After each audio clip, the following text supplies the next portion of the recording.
Bien, seguimos.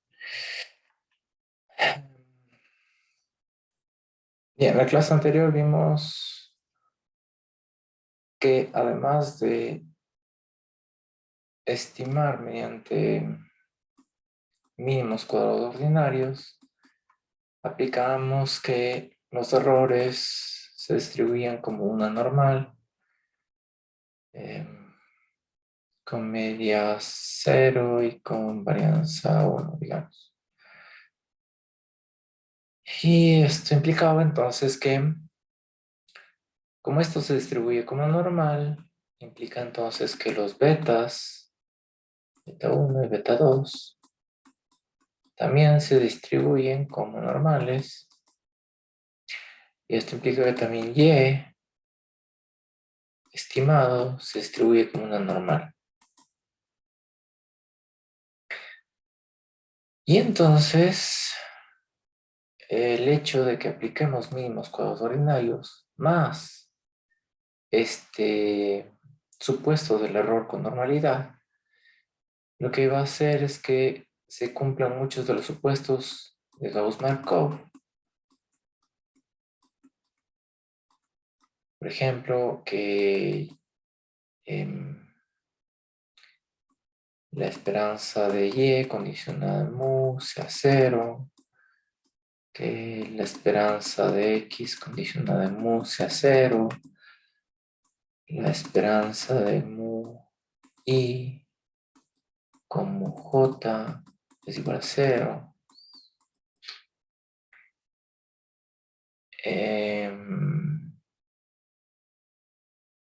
Y que obviamente que los errores siguen una distribución normal, cosima al cuadrado, es decir, que hay heterostasticidad. Bien, entonces, únicamente aplicando mínimos cuadrados ordinarios con este nuevo supuesto, cumplimos con todo lo que decía Gauss-Markov y por lo tanto tenemos estimadores Meli. Bien. Adicionalmente a esto, vimos que podemos estimar también con máxima verosimilitud y te demostré que también podemos encontrar los betas óptimos y además de mínimos cuadrados, perdón, máximo Leckhout, usamos ya el supuesto de normalidad, entonces significa que esto se distribuye normal y todo lo que vimos acá atrás. Bien, entonces básicamente es lo mismo hacer mínimos cuadrados con máxima verosimilitud. Y por último les mostré que podías hacer una regresión en R sin tener que hacer de pasito en pasito como lo hicimos a mano. Bien. Pero también demostré que cuando te sale esa tabla, digamos, de resultados de R, y cuando te salían los coeficientes, tú tenías los betas, tenías el error estándar y tenías unas pruebas como la TD-Student y el p-valor.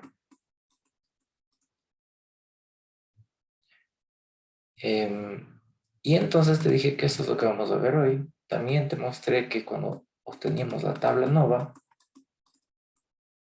te daba aquí la suma de cuadrados estimados, la suma de cuadrados residuales y la suma de cuadrados totales. Te obtenía las medias de cada uno y te daba aquí un valor F, que era la prueba F, que te dije también que vamos a ver el día de hoy. Y también te daba un p-valor. ¿Ok? Estas son pruebas de estadísticas. Te dije que el hecho de que nosotros usemos este supuesto implica entonces que podemos usar las pruebas estadísticas como la prueba TD-Student. Podemos usar la prueba F, podemos usar la chi cuadrada.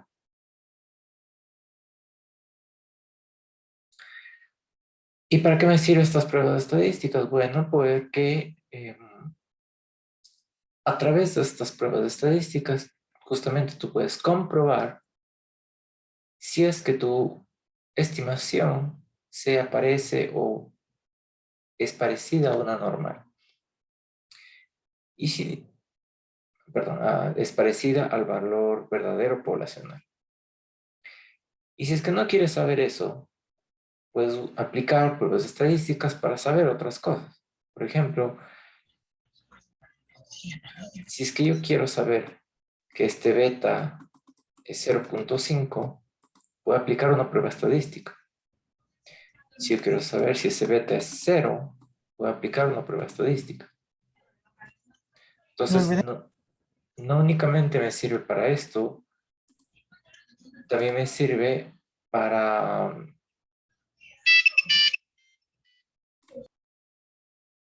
también me sirve para comprobar cosas. Por ejemplo, cuando yo hago la propensión marginal a consumir,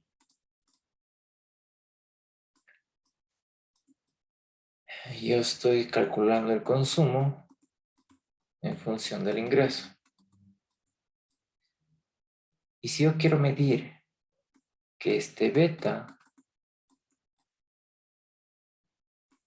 es 0.5, puedo hacer una prueba estadística. ¿Ok? Entonces, esta es la importancia de aprender las pruebas estadísticas. Bien, vamos.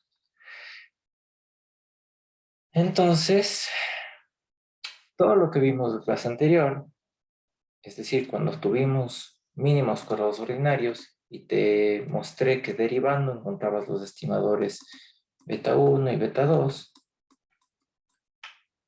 básicamente lo que hicimos es una estimación puntual. Estimamos puntualmente cuál es el valor de estos dos. Lo mismo tuvimos cuando hicimos máxima verosimilitud. Pero hay otra forma de hacerlo. ¿Por qué hacerla? Justamente porque este es un valor único. Por ejemplo, que beta 1 me dé 0.2 y ok. Y el error estándar me da 0.05. Ya, y de ahí, ¿cómo sé si es que este beta que yo encontré se parece al valor verdadero poblacional? Entonces lo que haces es buscar eh, una estimación por intervalos. Bien. Entonces, en la clase anterior vimos esto, vimos el ejemplo de salario versus escolaridad. Es todo lo que hicimos en Excel y todo lo que hicimos en R. De eso tuvimos esto, que beta 2 es 0.72 y que beta 1 es menos 0.01.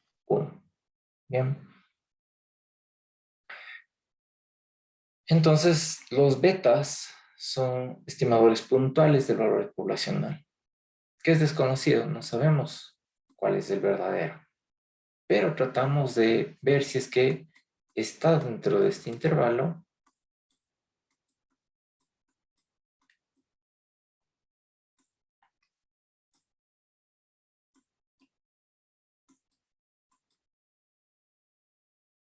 si es que está dentro de entre este intervalo, significaría entonces que el beta que yo encontré se parece al verdadero.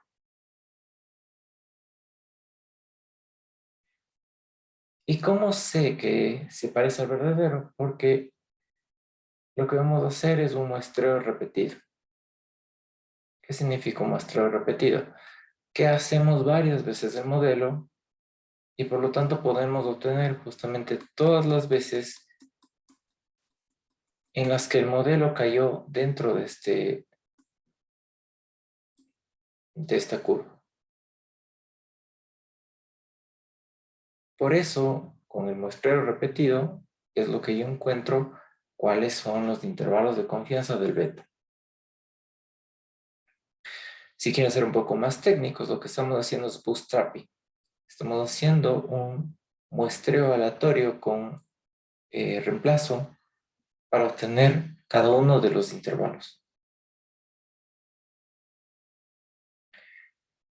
Entonces, cuando yo obtengo este beta, cuando lo obtuvimos por mínimos cuadrados o por máxima verosimilitud, yo no sé cuál es la confianza de ese beta. Sé el error estándar de este beta y más allá no sé nada más de esto. Entonces lo que puedo hacer es construir intervalos de confianza usando justamente el beta que encontré y el error estándar de ese beta que también encontré.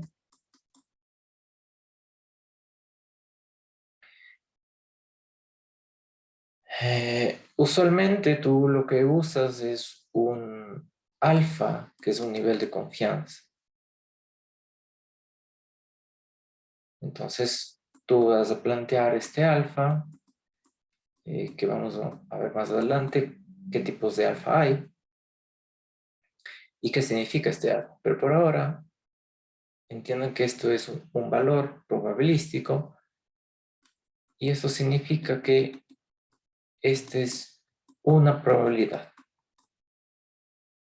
Lo que tú buscas es que con cierta probabilidad encontrar si tu valor beta 2 se parece a tu valor verdadero poblacional.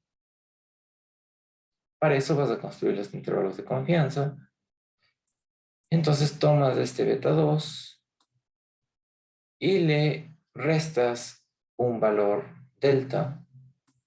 Tomas este beta 2 y le sumas un valor delta. Con esto básicamente estoy construyendo el intervalo inferior y el intervalo superior para este beta 2. Y yo quiero obtener la probabilidad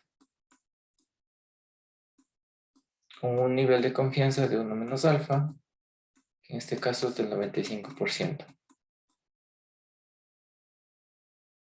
Entonces, ¿qué estoy haciendo? Estoy hallando este intervalo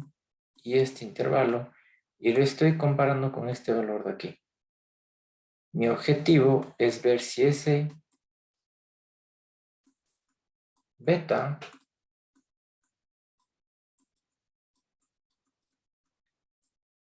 está dentro de este intervalo.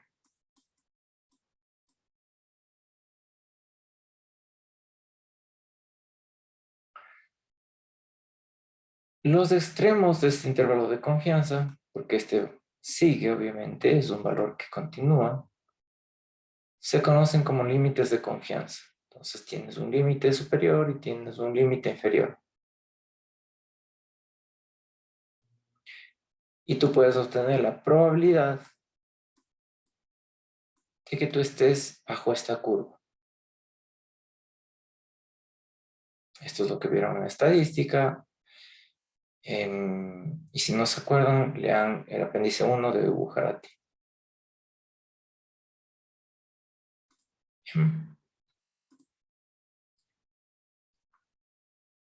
Entonces, vamos a hacer la estimación por intervalos de lo que nos compete, que son los betas. Eso es lo que a mí me interesa, saber si es que se parecen o no a los verdaderos.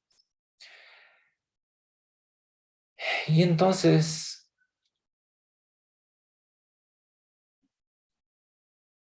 yo quiero encontrar el intervalo que contenga este beta 2 con un cierto grado de confianza. Hacer intervalos de confianza básicamente es hacer muestreos repetidos. Es decir, estamos pensando siempre en el largo plazo. Y entonces podemos decir que en promedio, en tales intervalos, contendrán con esta probabilidad el verdadero valor de parámetro. Que eso es lo que yo estoy buscando, por eso hago intervalos de confianza. Entonces, en nuestro ejemplo, el beta 2 era 0.72. Y por ahora créanme que este es el intervalo que se obtiene con el 95% de confianza. ¿Cómo se obtiene esto? Si yo conozco este beta 2, es el beta 2 que yo estimé. Y yo le resto el valor poblacional y le divido para el error estándar de este beta 2. Lo mismo se puede poner de esta manera. Lo que estoy encontrando es una distribución Z, una distribución normal estandarizada. ¿Cuál es el problema acá? El problema es que este es el sigma poblacional. Y eso yo no lo conozco ni lo conoceré. Entonces, únicamente conozco el muestral, que es sigma gorro. Y entonces cuando yo uso sigma gorro, ahora ya se convierte en una distribución T, ya no es una distribución Z.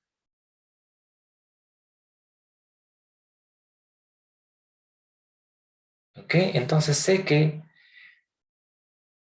hacer esta prueba de hipótesis usando el estimador T es una distribución T con n-2 grados de libertad.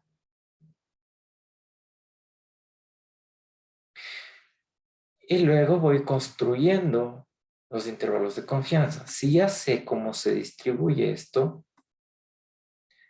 lo que voy a tratar de hacer es construir estos intervalos de confianza. ¿Y cómo lo hago? Simplemente despejando. Esto es lo que se va a quedar en el medio. Esto es lo que se va a ir para este lado, para este lado. Y esto también se va a ir para este lado y para este lado.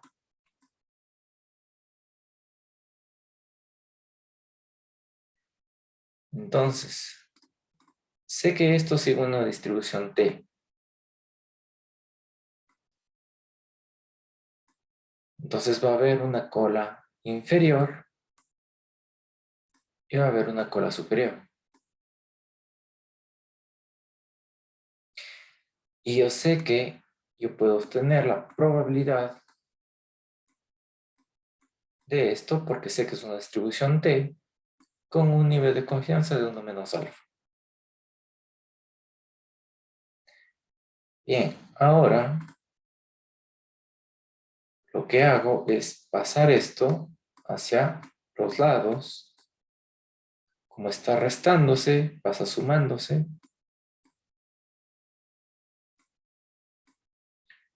Como está dividiendo, pasa multiplicando.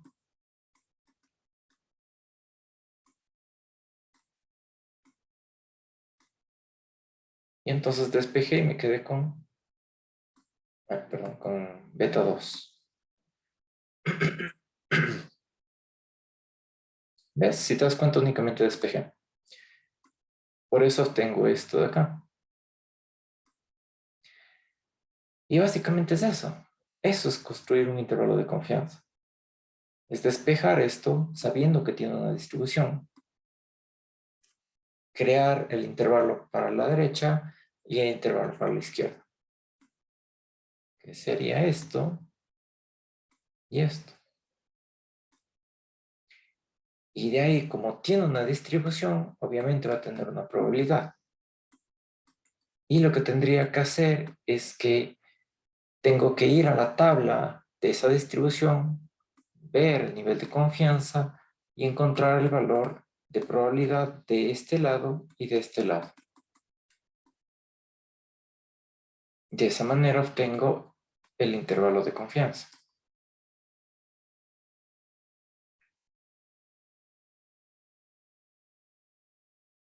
Y entonces no hay más ciencia que eso. Lo mismo se hace para beta 1. Beta 1 va a ser exactamente lo mismo. Va a tener una distribución T y por lo tanto, de nuevo tienes que despejarlo. Entonces, de forma análoga, beta 1 obtienes los intervalos de confianza de esta manera.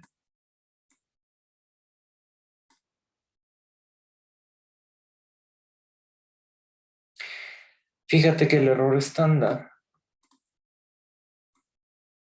está multiplicando a este valor de t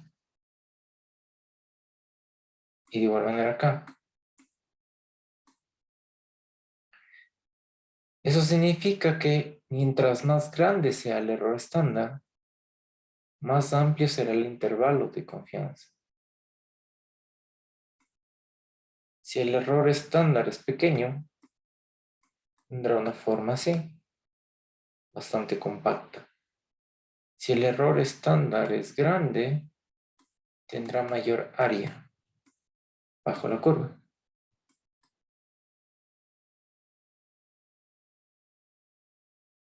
Entonces, esto está influenciando positivamente para que la curva se haga más ancha.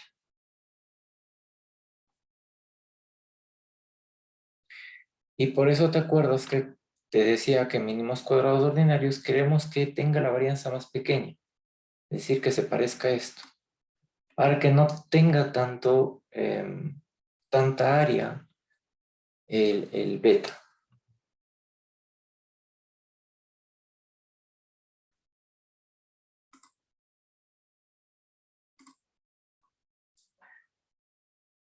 Entonces, básicamente, lo que tienes es que reemplazar los valores. Nosotros cuando hicimos la regresión, obtuvimos este beta, que era 0.72, obtuvimos este error estándar, que no me acuerdo qué valor era, y este valor tú lo encuentras en la tabla de la distribución T.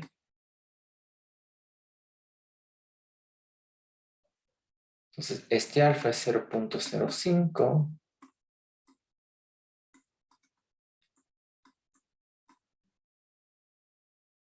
Entonces, fíjate que tienes todo. Tienes esto, tienes esto, tienes esto, tienes esto.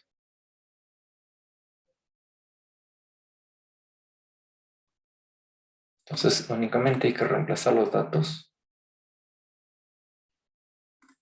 Y por eso te pongo acá que estos son los datos de beta 2, el error estándar de beta 2, el número de observaciones y obviamente los grados de libertad, que son 11 porque son 3 observaciones menos 2, el beta 1 y el beta 2.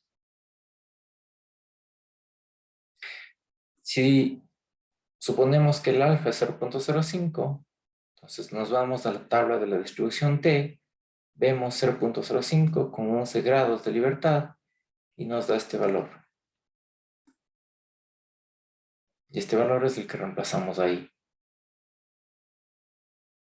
Con eso básicamente obtuvimos el intervalo de confianza para beta 2 con el 95% de confianza.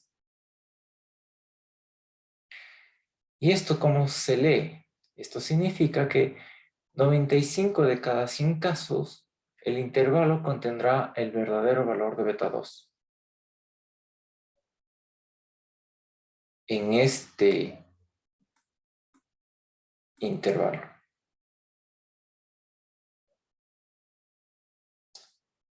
Por eso te decía que era un muestreo repetido, porque lo hacemos varias veces. En este caso 100 veces, por eso te digo que 95 de cada 100 veces el intervalo contendrá al verdadero valor beta 2.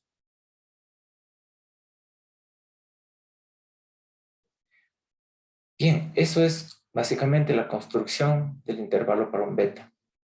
Pero también podemos crear intervalos de confianza para un sigma. Por supuesto de normalidad, sabemos que sigma tiene una distribución chi cuadrada.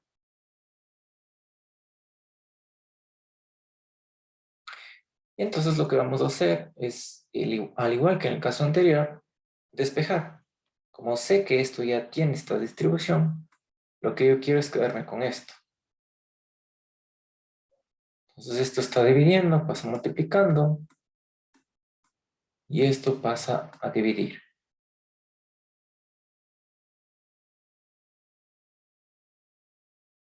Más o menos, de esa manera construyes el intervalo de confianza para el chi cuadrado. De nuevo, tú puedes obtener la probabilidad porque estás usando una distribución chi cuadrada. Y esa chi cuadrada va a tener un nivel de confianza de 1 menos alfa. Entonces, en nuestro ejemplo, sigma estimado era 0.89. Entonces, eso lo reemplazas acá. N sabes que es 13. Y este valor lo encuentras en la tabla de la chi cuadrada. Entonces buscas con 0.025 y con 0.975. Y lo que obtuvimos es el intervalo de confianza para el sigma cuadrado. ¿Cómo se lee esto? Lo que te está afirmando a priori es que entre estos límites va a caer el verdadero sigma cuadrado el 95% de las veces.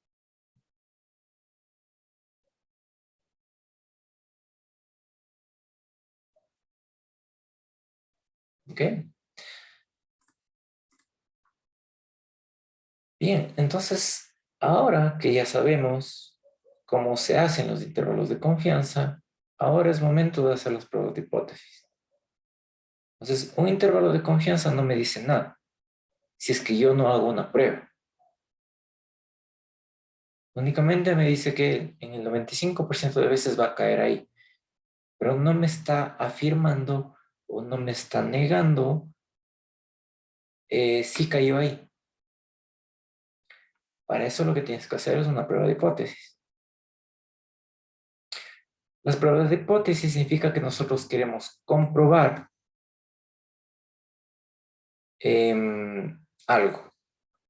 Por ejemplo, yo quiero comprobar que beta 2 sea 0.5.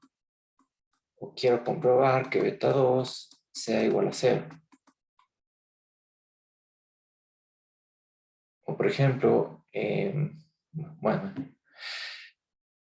Entonces, para comprobar esto, tú tienes que plantear una hipótesis nula y una hipótesis alternativa. Entonces, tienes que plantear estas dos cosas para probarlas. La hipótesis alternativa puede ser simple o puede ser compuesta. Simple es, por ejemplo, cuando tú defines específicamente que beta 2 sea 1.5. Entonces, no hay a dónde irse. Tú estás haciendo que la hipótesis nula sea que beta 2 sea igual a 1.5. Es un punto exacto. O la compuesta es que tú definas que beta 2 es distinto de 0.5. Es decir, cualquier punto que no sea ese único.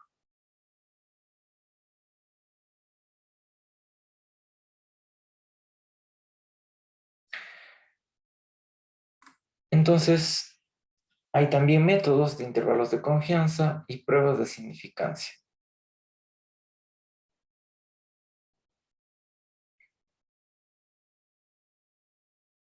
Entonces, ¿qué estamos haciendo? Lo que estamos tratando de plantear es que usando la distribución de probabilidad, probar una hipótesis. Y por lo tanto vamos a afirmar o vamos a negar si es que haciendo esa prueba cumple con los parámetros de la distribución. Entonces, hay dos métodos. El método de intervalo de confianza y otro método que vemos en el siguiente slide. Los dos son complementarios.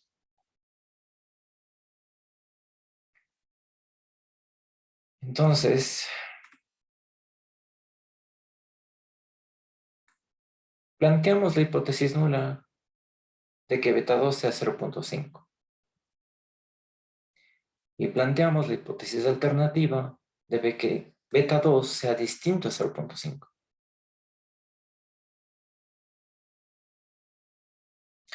Entonces, esto se conoce como hipótesis bilateral, porque la hipótesis nula es simple, está únicamente igual, y la hipótesis alternativa es compuesta porque está el desigual.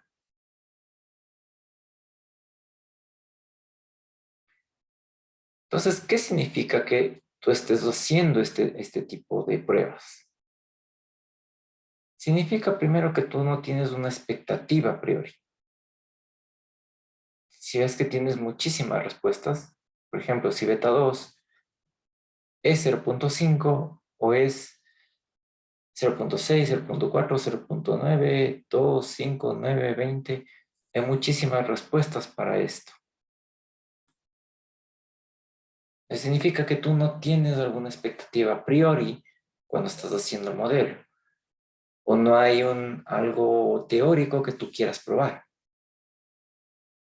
Por eso te digo que no se tiene una expectativa respecto a qué dirección va a tomar. De 0.5 va a irse para arriba o va a irse para abajo.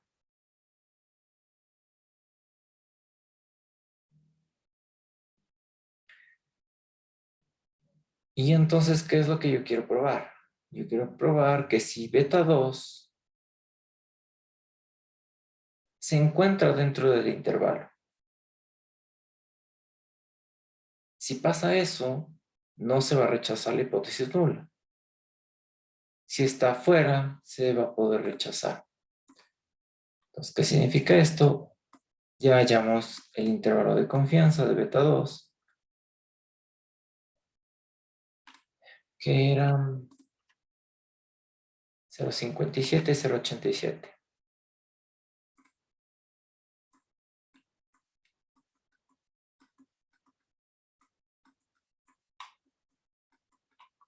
Entonces, yo quiero ver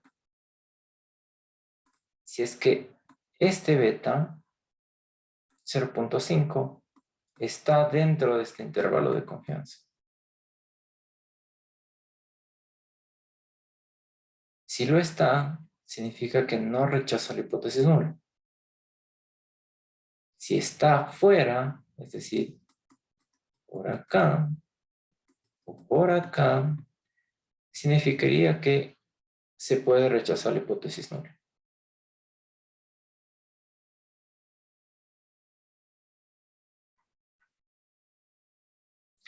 Entonces, en este caso, ¿qué está?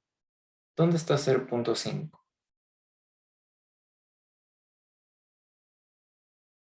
Está dentro. No. Se encuentra fuera del Ay, perdón, perdón. 0.50 estaría por acá. Entonces está fuera del intervalo de confianza. Y eso te dije entonces que tú rechazas la hipótesis nula.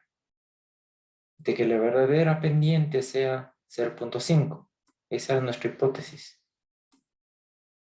Con un 95% de confianza.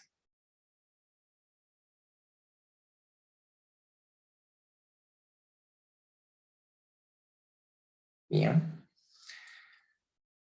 Cuando tú rechazas la hipótesis nula, lo que estás diciendo es que es estadísticamente significativo. Cuando tú no rechazas la hipótesis nula, significa que no es estadísticamente significativo.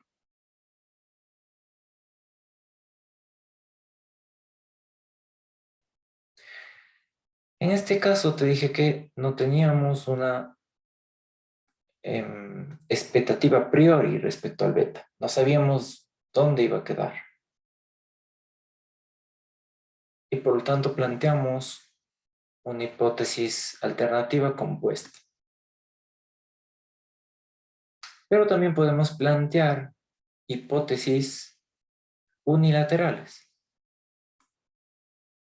Por ejemplo, que beta 2 sea menor a 0.5 o que beta 2 sea mayor a 0.5.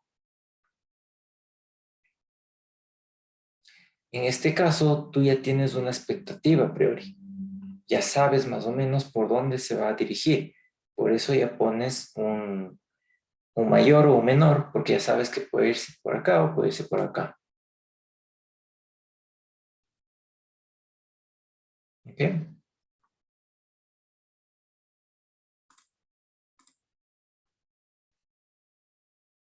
Ese es un enfoque.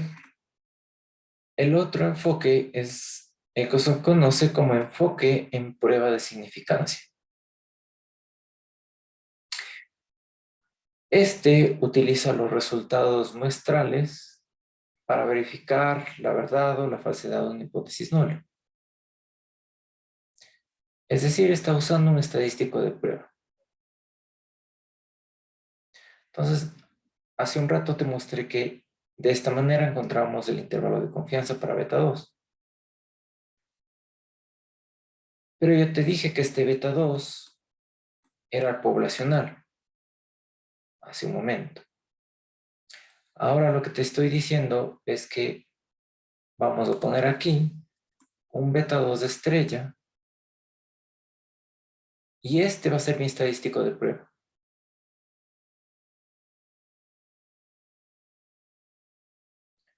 Entonces, fíjate que se hace exactamente lo mismo que en el caso anterior. Construyes de la misma manera los intervalos de confianza, inferior y superior. Lo único que cambia es este beta 2 de estrella. Aquí me falta una estrella. Ah, no, acá está.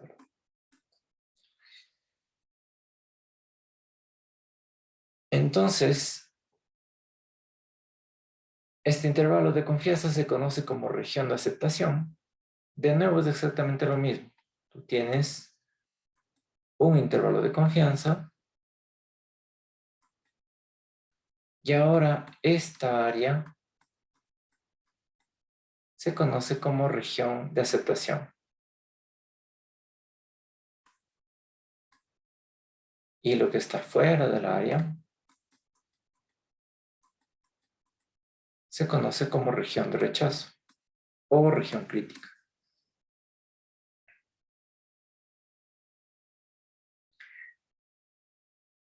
Entonces, en el anterior caso, que hacíamos intervalos de confianza, se trataba de establecer un intervalo que tenga la probabilidad de contener a beta 2.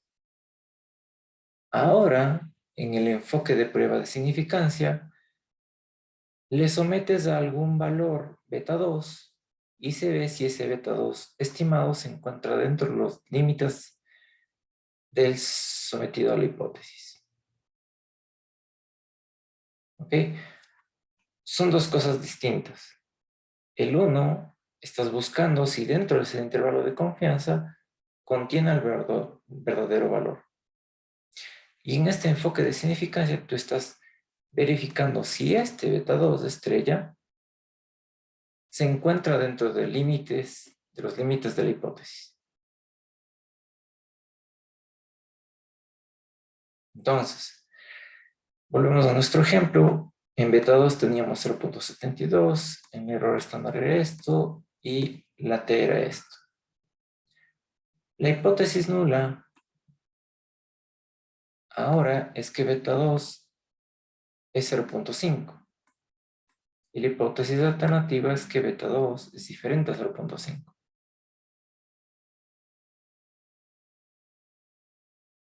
Entonces, de igual manera, cuando haces el intervalo de confianza y encuentras el intervalo de confianza.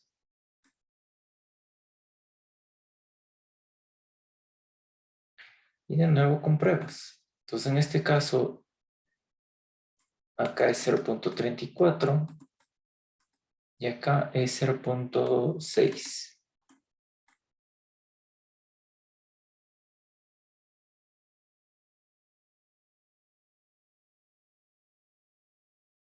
¿Ok? Acá, en la práctica, en vez de hacer todo esta cosa para encontrar este beta,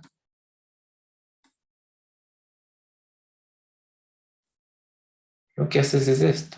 Es el beta 2, estimado menos el beta 2 estrella dividido para el error estándar del beta 2 estimado. Y reemplazo simplemente los valores de acá.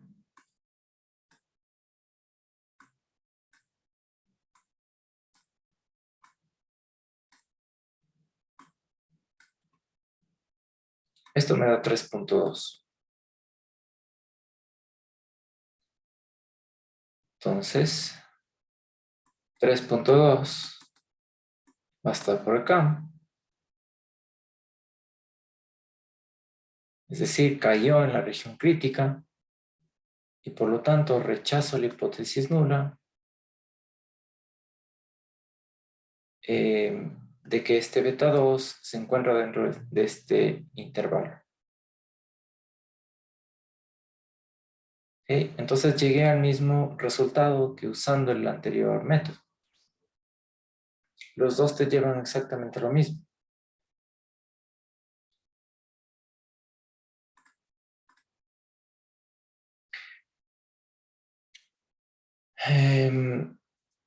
Puedes hacer pruebas de una cola o puedes hacer pruebas de dos colas. Cuando hicimos la prueba de una cola,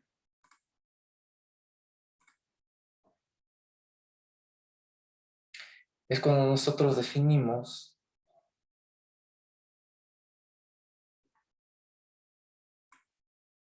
que el beta era 0.5, esa era nuestra hipótesis.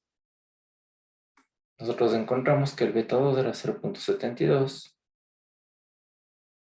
y el valor crítico era 0.6257. Eso significa que por acá caía nuestro beta 2 en la región de crítico, región de rechazo.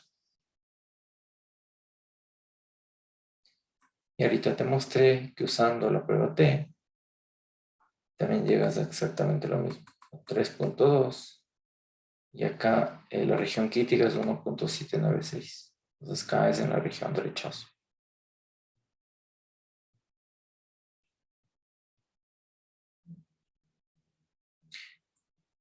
Esto es exactamente lo mismo.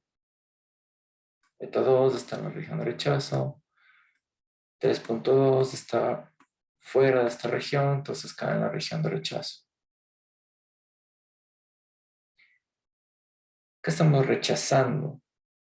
Que el beta 2 sea 0.5.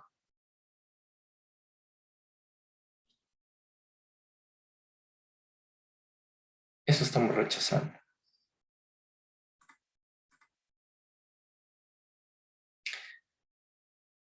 Entonces, la prueba de significancia también la puedes hacer para sigma cuadrado. De nuevo, sabes que esto tiene una cierta distribución.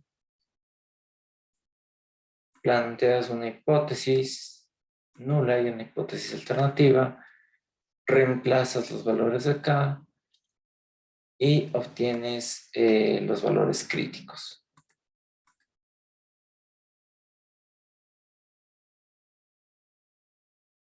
Entonces, en este caso, 16,38 cae dentro del intervalo de 3,81 a 21,92. Por eso no rechazo la hipótesis nula.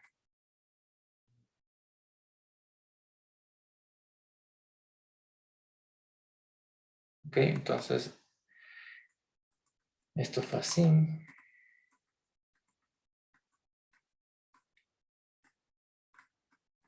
Y esto cayó aquí.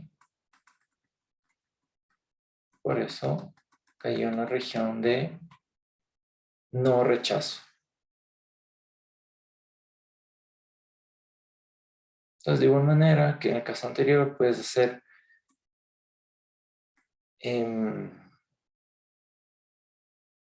puedes plantear este tipo de hipótesis nula e hipótesis alternativas.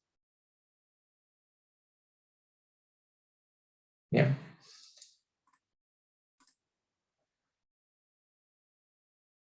Entonces, hay que hacer aquí algunas aclaraciones. Cuando nosotros hablamos de aceptar la hipótesis nula, lo que estamos diciendo es que con base en la evidencia no existe razón para rechazarla. Eso significa que no estamos diciendo que la hipótesis nula sea verdadera con absoluta certeza. ¿Por qué te pongo esto acá? Porque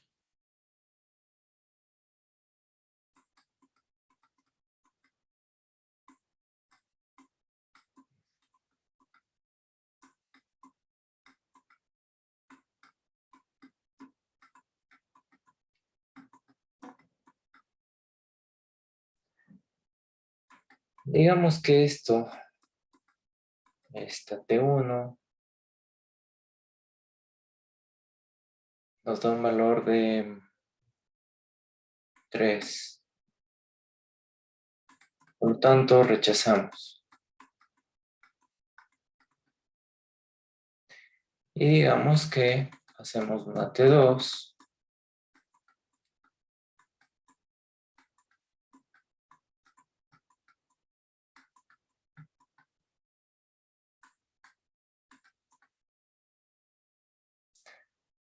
y esto me da 4. ¿Ok? Y supongamos que esto era, no, más bien que esto era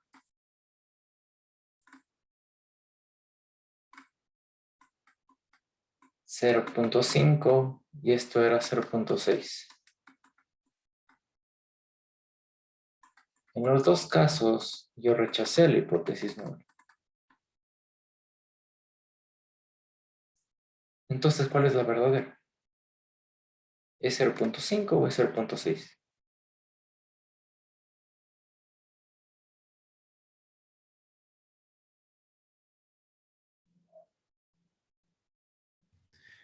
Ninguna, tiene que calcular de nuevo el modelo. No, porque está bien el modelo. Lo que estás mostrándome 0.5. es que dentro de este intervalo de confianza, por ejemplo, estaba, digamos, de 1 a 2 y cayó acá en 3 y 4.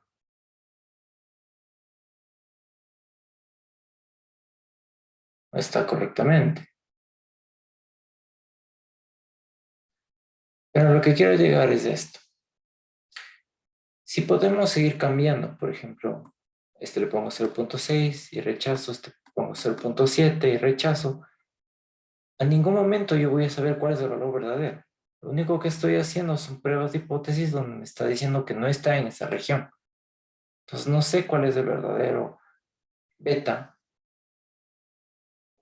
poblacional. Por eso es que tú dices que o sostienes que la hipótesis nula es verdadera con absoluta certeza. En ningún momento tú estás diciendo esta es la verdadera o esta es la verdadera. ¿Ok? Entonces, lo que quiero llegar acá es que siempre tienes que tener un cierto grado de incertidumbre. Por eso no puedes decir acepto la hipótesis nula, sino tienes que decir con base a la evidencia no puedo rechazar esa hipótesis nula.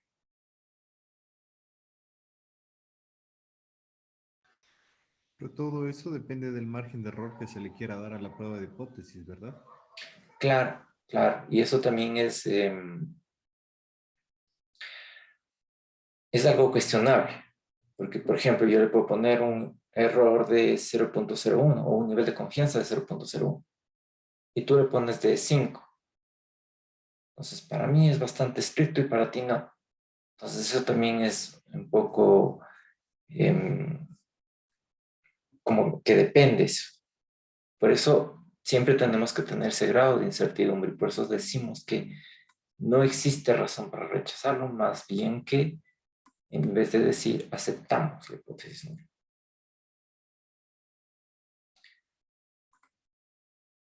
Luego tienes la regla práctica 2T. Usualmente lo que hacemos cuando hacemos un modelo de regresión, te dije que tú obtienes una tablita con los coeficientes y te da aquí un T y un P valor.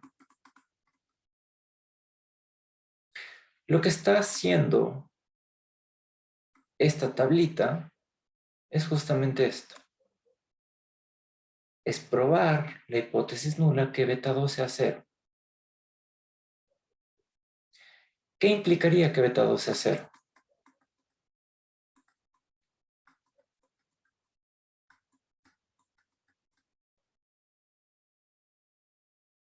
Si esto es 0, esto también es 0. Y entonces, ¿qué me estaría diciendo? Que no hay una relación entre X y Y.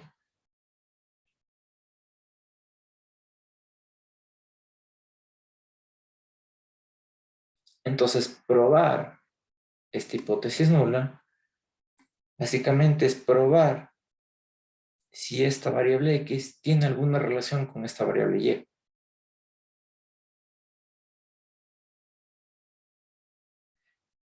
Y entonces, una forma fácil, en vez de estar yendo a ver a la tablita, cuando tenías que ir a ver la tablita, ahorita ya lo vas a enseñar en cualquier paquete estadístico,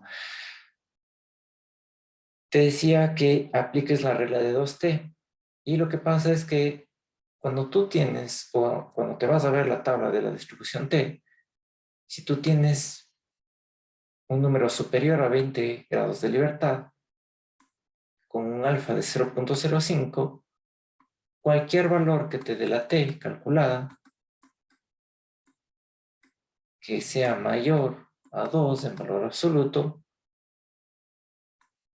va a implicar que tú rechaces la hipótesis nula.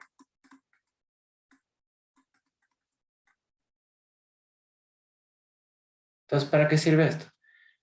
Cuando te den esta tablita, si aquí te aparece el valor, por ejemplo, de 3.5, tú ya sabes que se rechaza.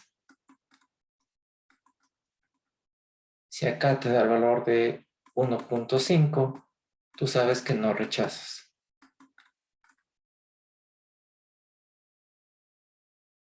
Sirve simplemente para hacer, digamos, más rápido la interpretación de esa prueba estadística. Pero de nuevo, esto era cuando tenías que ver las pruebas, las tablas. Ahora acá ya te dan los p-valores, entonces ya es más sencillo.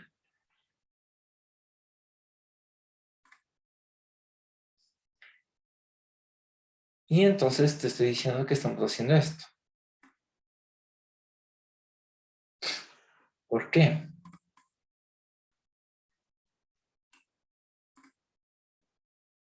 Porque estamos haciendo esta prueba T.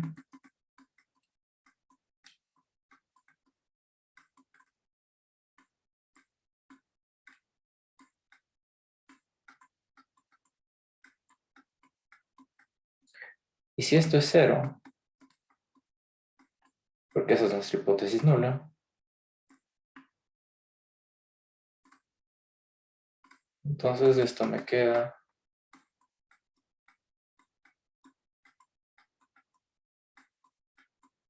así.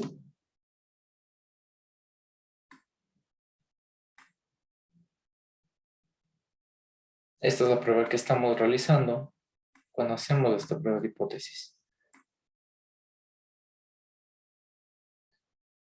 Entonces, siempre que exceda el valor a 1.8 o a 2, sabremos que se rechaza la hipótesis nula cuando usamos esta prueba T.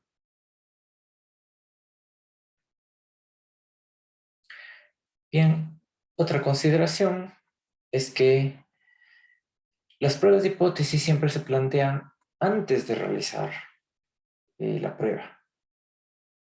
Por ejemplo, cuando hacemos un modelo de regresión lineal, nosotros planteamos esta hipótesis antes. ¿Cuál es nuestra hipótesis? Que no existe una relación entre y y x. Esta es nuestra prueba de hipótesis. Y ya cuando hacemos el modelo, aquí nos da el resultado de esa prueba de hipótesis. Si es que nosotros planteamos después de haber hecho el modelo, por ejemplo, ya hicimos este modelo y me dio que beta 2 es 0.7. Entonces recién aquí yo empiezo a plantear el modelo o la hipótesis nula de que beta 2 es 0.07. 0.7, perdón. Entonces está al revés, ¿no es cierto? Aquí hice primero el modelo y luego planteé la hipótesis. Cuando es lo contrario. Primero planteas la hipótesis y luego haces el modelo. Caso contrario, lo que estás haciendo es razonamientos circulares o profecías autocumplidas.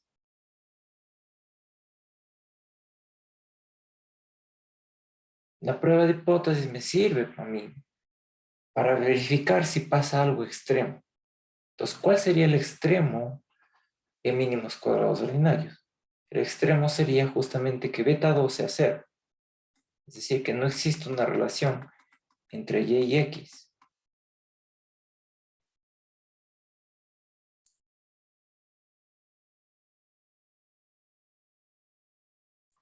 Para rechazar una hipótesis nula, va a depender de este nivel de significancia alfa.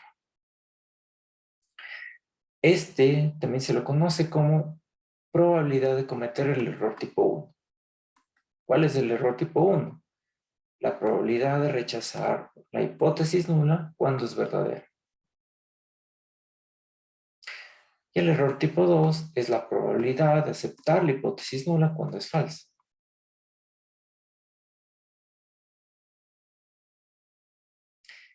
Entonces, U1 menos alfa se le conoce como la potencia de la prueba.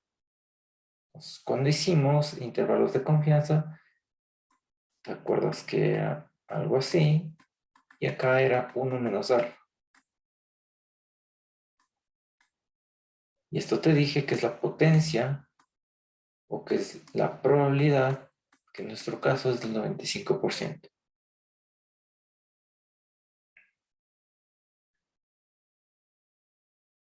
Este alfa puede tomar distintos valores. Entonces, este alfa puede ser 0.01, puede ser 0.05, puede ser 0.1 o puede ser el valor que tú quieras. Si tú quieres, puedes poner 0.0253, qué sé yo.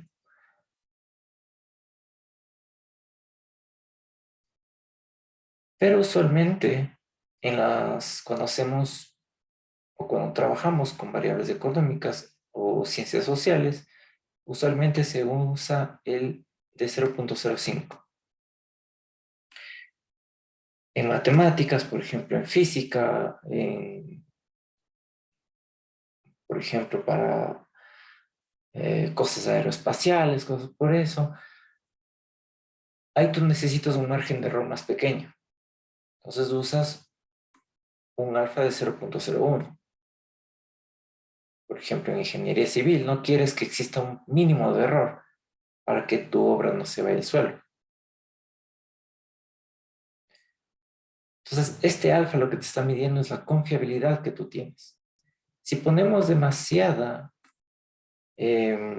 confiabilidad, demasiada potencia como 0.01, no va a funcionar correctamente con nuestras variables económicas, porque sabemos que tienen cierto margen de error.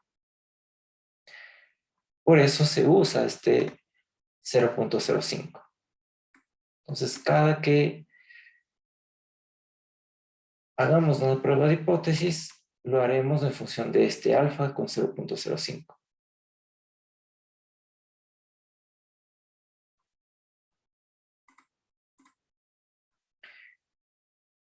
Te dije también que dentro de la tablita que es suma de los coeficientes, te sale la prueba T y te sale el p-valor.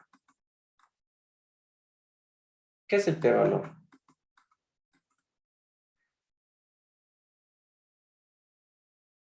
Básicamente es el valor de la probabilidad. Tú cuando hicimos esta prueba, usando el estadístico T, obtuvimos este valor, 3.2. Y este es un valor T. Pero si tú te vas a la tabla de la distribución T, encuentras este valor, lo que te va a dar es un nivel de probabilidad. Entonces te va a decir que la probabilidad con ese estadístico T es de 0.001. Este es el p-valor.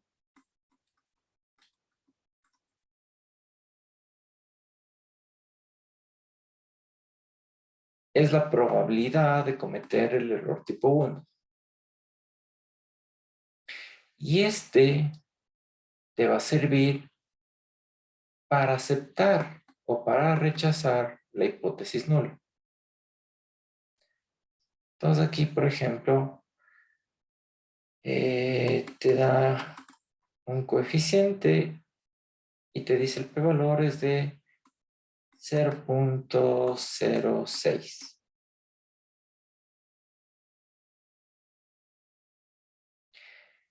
Este valor es menor a 0.05. Ese era nuestro alfa.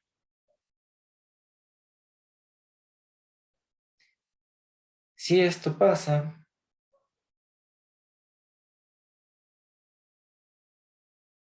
yo no rechazo la hipótesis nula.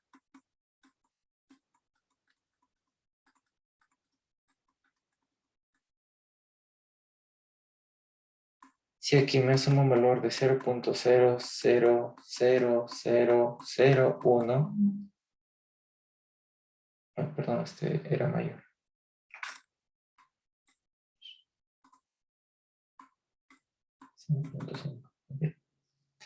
Y este es menor a 0.05. Entonces yo rechazo la hipótesis nula.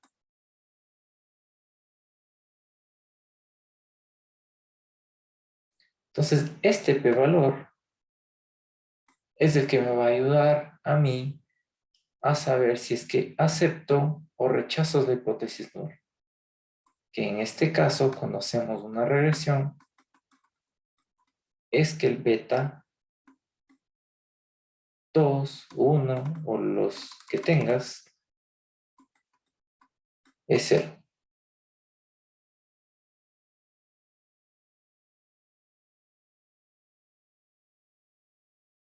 Bien. Usualmente tú haces una prueba de hipótesis porque tú quieres rechazar ese extremo. Entonces, en la regresión, el extremo es que beta 2 sea 0. ¿A mí qué me interesa? Me interesa rechazar esto. ¿Por qué? Porque a mí me interesa que exista una relación entre y X.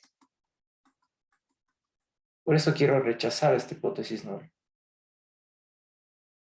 Porque no, ¿para qué hago la regresión? Se supone que es para entender cuál es la relación entre estas dos variables.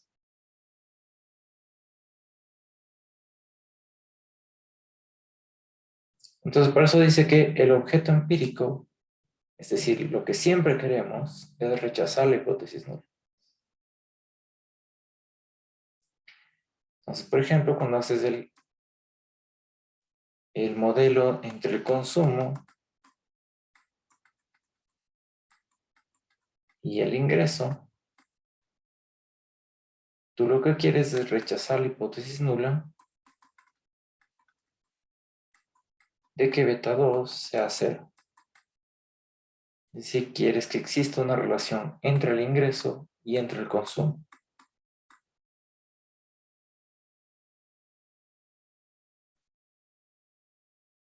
Bien.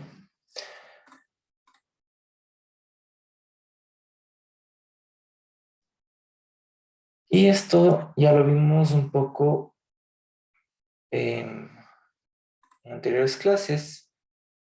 Te comenté de la tabla ANOVA. Básicamente es un análisis de la regresión y un análisis de la varianza. Bien. Y entonces vimos que podemos descomponer la variación de Y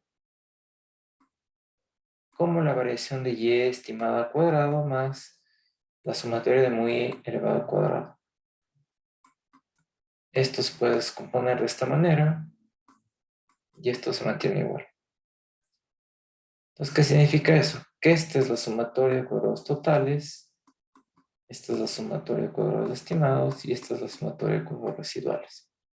Entonces, podríamos descomponer la tabla ANOVA en estos tres factores. Y vimos que cada uno de estos factores tiene un grado de libertad determinado para cada uno. Entonces, para la sumatoria de cuadrados totales, únicamente usas un grado de libertad porque vas a encontrar la Y total. Cuando usas la suma de cuadrados residuales, usas n menos 2 grados de libertad porque estás usando el modelo bivariado. Es decir, que aquí intervienen beta 1 y beta 2 como parámetros. Y en la sumatoria de cuadrados estimados tienes un grado de libertad, porque es del mu.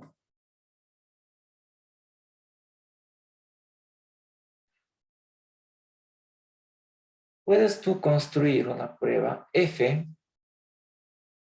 mediante esta descomposición. Entonces la prueba F se construye de esta manera, como, bueno, como esto, acá está lo que significa cada uno.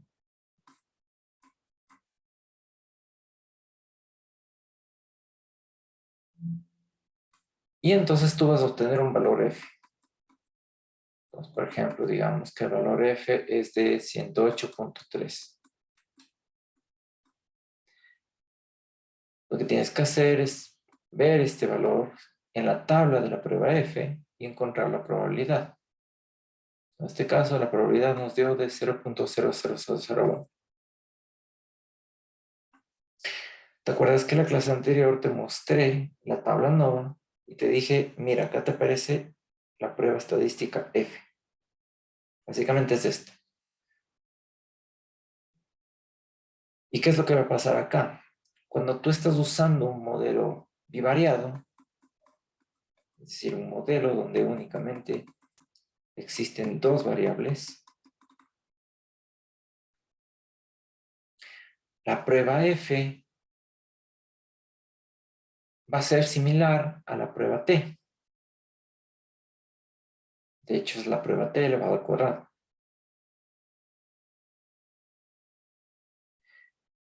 Pero esta prueba F puede, o más bien dicho, va a ir aumentando a medida que tú vas aumentando más variables. Por ahora únicamente estamos trabajando con dos. Pero cuando incrementemos más variables, la prueba F va a ir cambiando. ¿Y qué es lo que hace esta prueba F?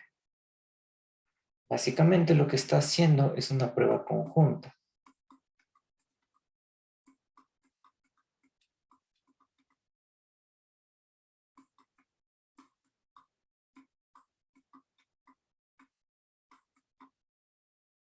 Esto es lo que estamos haciendo hasta ahorita. Si metemos otra variable, digamos una x2, como en este caso, va a ser esta prueba. Es decir, lo que está probando es que todos estos betas son iguales a 0 en forma conjunta.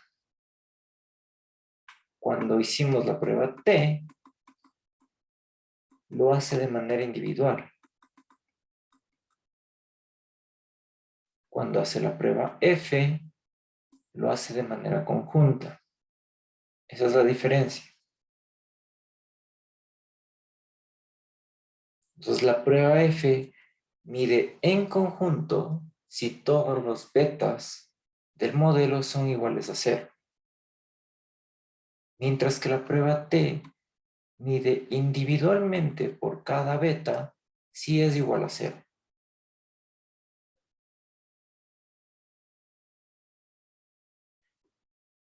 Entonces, ya tienes dos formas de revisar si tu modelo está bien. Una forma vimos que era el R cuadrado. Y la segunda forma es usar la prueba F para ver si es que en realidad tu modelo tiene una relación, las variables X con la variable Y. Bien. Y por último, lo que vemos, o lo que queremos, más bien dicho, es realizar una predicción. Te dije que no solo queremos estimar los betas, sino que me interesa predecir con estos betas. Para eso hice toda esta inferencia. Y entonces hay dos formas de predicción. La predicción media, que en este caso básicamente es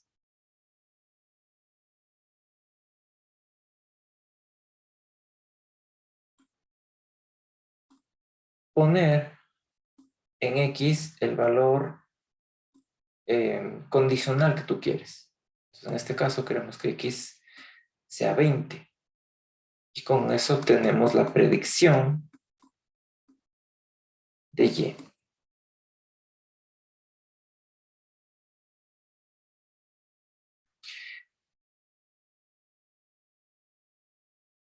También tenemos que saber, o también te dije que porque los errores son normales, implica que las Y también se comporten como normales. Entonces, para obtener la varianza de las Y estimadas, se lo obtiene de esta manera. Estas siguen una distribución T. Y por lo tanto podemos poner que la distribución Y estimada sigue una distribución con esta media y con esta varianza. ¿Y para qué quiero ponerla así? Porque puedo construir intervalos de confianza.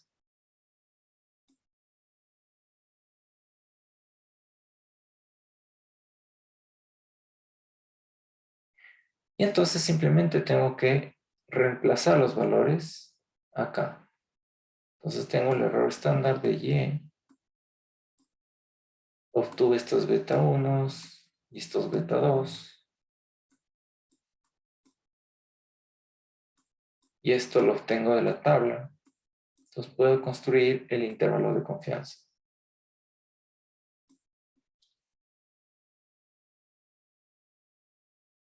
Y esto se conoce como el intervalo de confianza o banda de confianza para la función de regresión poblacional. En resumen, ¿qué estamos haciendo?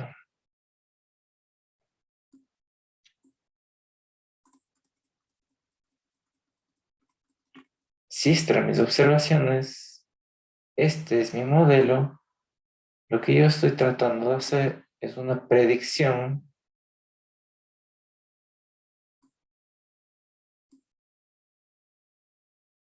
con unos intervalos de confianza.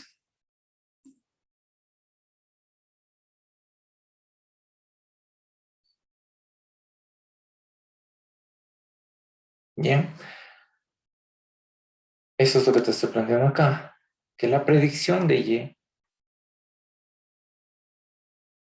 tiene estos intervalos de confianza, tiene esta media y tiene esta varianza. Por lo tanto, se puede proyectar.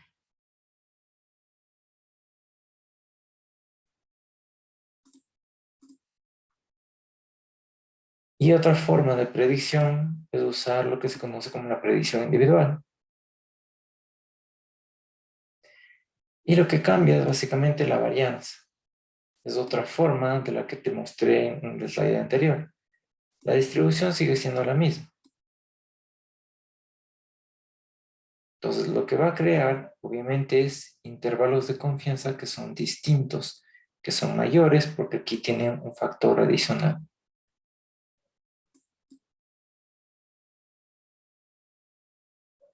Es decir, estamos viendo que el intervalo de confianza va a ser más amplio y que a medida que tú quieras ir proyectando más, históricamente tiende a decrecer. Entonces tienes que tener cuidado cuando tú quieras extrapolar o predecir más allá.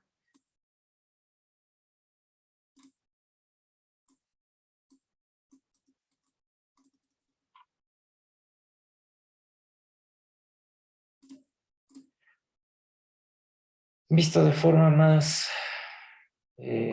visual. Entonces fíjate, esto de acá y esto de acá es el intervalo de confianza individual. Y esto de acá y esto de acá es el intervalo de confianza para la media. Entonces te dije hace un momento que la individual tiene mayor amplitud y por eso están más alejados que la media. Y esta del medio es la proyección. Es el Y estimado.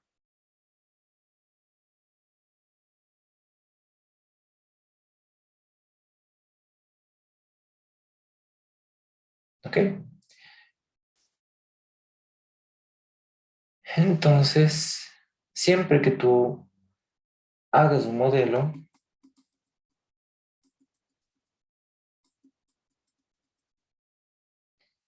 lo que quieres obtener son las estimaciones, el Y estimado.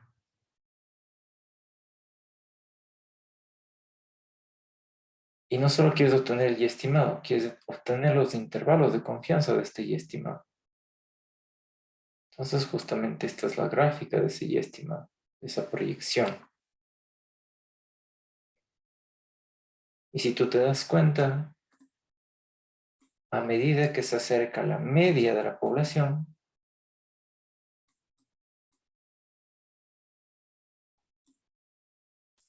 se van achicando los intervalos de confianza. Y a medida que se van alejando de la media, se van expandiendo los intervalos de confianza. Y eso que te está mostrando que justamente en este sector es donde tú tienes la mayor cantidad de información. A medida que te vas alejando de esto, tu información tiende a ser más dispersa, por eso se van ensanchando los intervalos de confianza.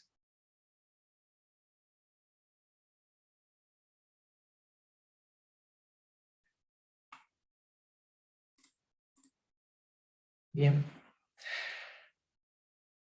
Entonces, una vez que ya hemos hecho el modelo, hemos interpretado las pruebas de hipótesis, la T, la F, la chi, ahora lo que tenemos que hacer es probar si los errores cumplen con el supuesto de normalidad. Y entonces hay varias formas de hacerlo. Dos son gráficas. La una sería hacer un histograma de los residuos. Entonces tú tuviste este muy estimado, que son los residuos. Y tú lo que vas a graficar son justamente estos residuos. Y vas a ver si se comporta como una norma.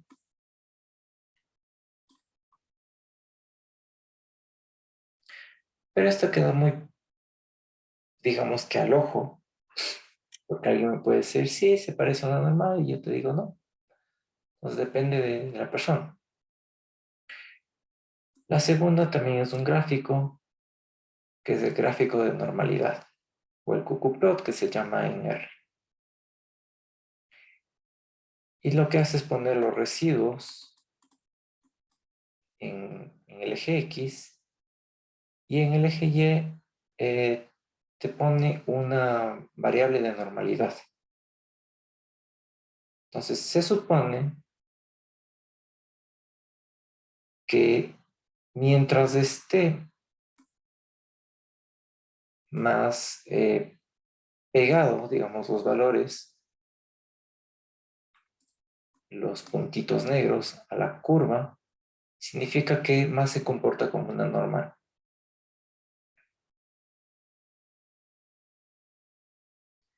Si es que está más alejado, significa que no se comporta como una normal. Entonces lo que quieres casi siempre es que sea una línea recta, porque eso te estaría mostrando normalidad.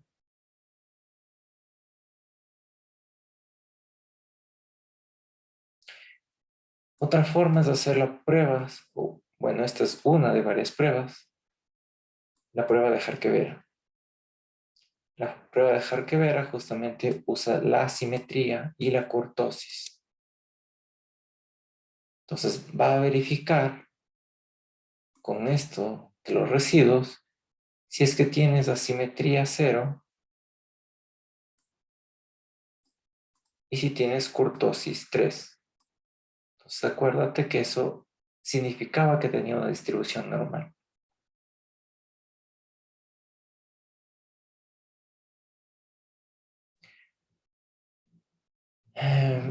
Bien, pero hay otras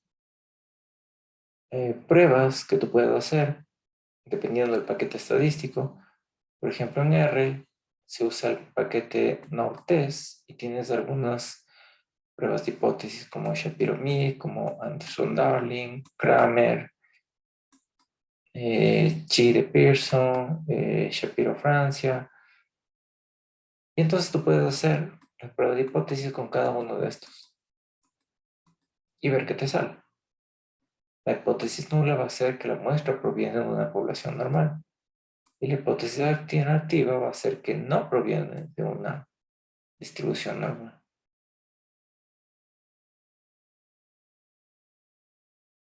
Entonces aquí cada una de estas pruebas te va a dar un p-valor.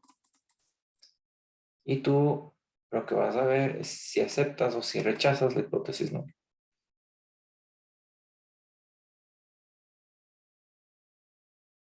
Bien.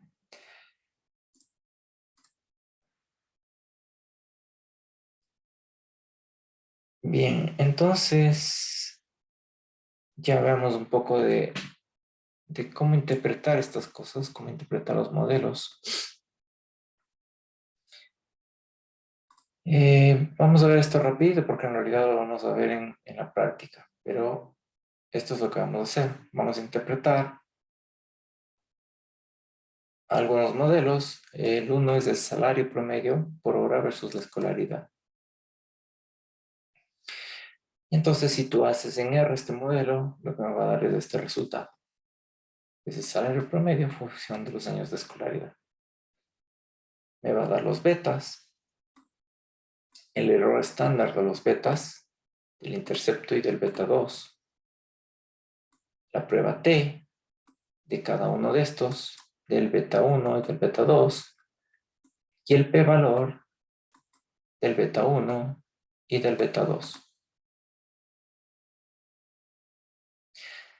Te dije que el p-valor es justamente lo que te sirve para aceptar o rechazar una hipótesis nula. Y bueno, aquí R ya te ayuda un poquito y te da un código o unas estrellitas en función de si es que tú deberías aceptar o rechazar esa hipótesis nula. Entonces, mientras más estrellas tengas, significa que esto está menor a 0.05.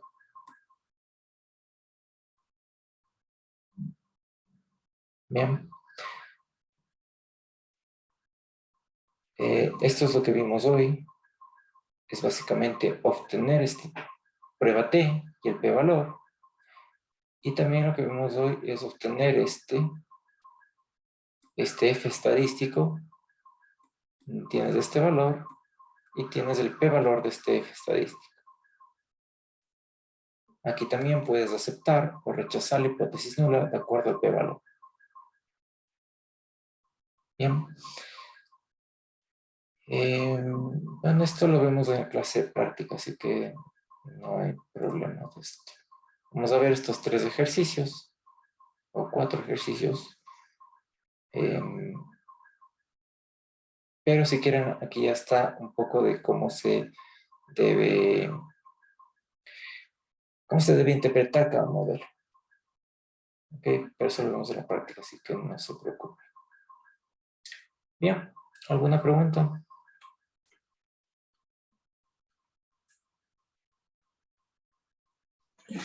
Profesor, si no sea mucho molesta, si no puede dar como una pequeña explicación de cómo hacer la actividad, que estoy un poquito confundido en eso.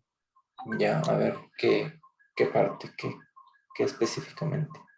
Como, quizá una pequeña explicación en todo en general, pero preguntando me gustaría más saber de la primera, ya que ahí te pide hacer un ejemplo de planeación y de linealidad.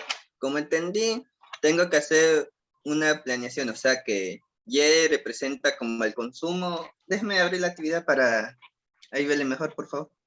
Ujú. Ya vamos.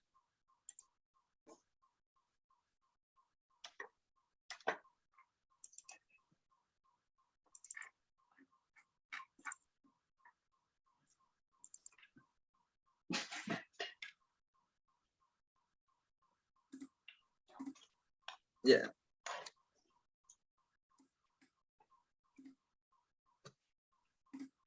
Ya, en la pregunta 1, aquí tuve la curiosidad. Ya.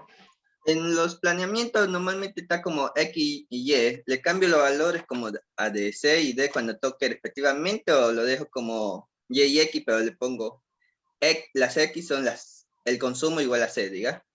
Y ahí luego hago la planificación. Ya sabes, ese que es Y igual a B1 más B2 por X. Sí, tienes que cambiarle las variables. Únicamente es para que tú mismo te des cuenta y no te confundas que pusiste X y Y y en realidad este X significaba consumo y esto significaba desempleo. Entonces, Ya, te recomiendo que sí, que las cambies justamente con estos nombres que están acá. ya, entendido. Ujú. ¿Qué más? En la parte segunda es de lineamiento. Al inicio pensé que tenía que hacer una gráfica, pero ya leyendo un poco mejor, tengo que poner si los parámetros son lineales o no, y explicar el motivo por qué son o no, Claro, exacto. Entonces tienes que poner aquí si es lineal en los parámetros y si es lineal en las variables. y explicar el por qué. Explicar por qué. Ya, entendido, gracias. Otra cosita que me confunde un poco de relación lineal y relación inversa, Ya. ya que cuando consulto me salen como regresión lineal. ¿Es como un sinónimo o como mismo? Porque ahí estoy un poco confundido. No, la inversa me refiero a la inversa matemática, es decir, Si uno sube, el otro baja. esto ¿Eso? sería, por ejemplo, la inversa del consumo.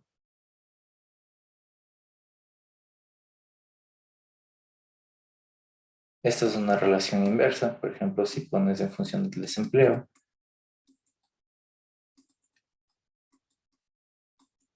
Esta es una función inversa. Ya veo, sí tenía más o menos así, pero estaba medio confundido. Ya que mm, me falta consultar un poco más, pero sí lo tenía más o menos así. Sí, bueno, capaz es por nombres, pero es en función de la matemática. Sí, Ujú. por eso estaba un poco confundido. Muchas gracias, profesor. Con eso ya puedo avanzar mejor. Yo. ¿Alguien más? ¿Alguna pregunta respecto a esto?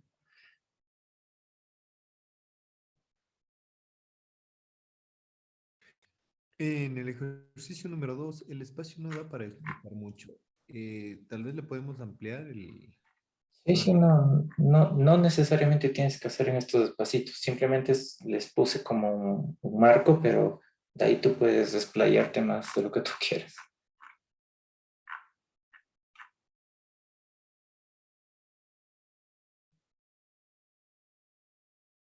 Bien, ¿alguna otra pregunta?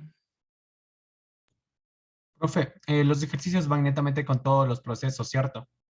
Claro, la idea es que tú vayas haciendo paso por paso y vayas explicando en cada paso qué es lo que estás haciendo. Ya. Y ahí para hacer la comparación del resultado podríamos hacerlo en R, ¿verdad? Como tú quieras, no tengo problema, pero acuérdate que esto tienes que presentarlo en forma manual, así que te tocaría pasar igual. Ya, listo, profe, no hay problema. Gracias. Bien, acuérdense que tienen esto que entregar, acuérdense que tenemos una evaluación para el día domingo y creo que eso nada más. ¿Alguna otra consulta?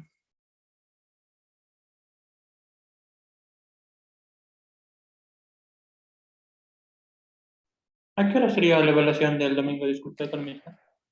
A ver, tipo 9 ponemos, 9 a 10. Muy amable, gracias.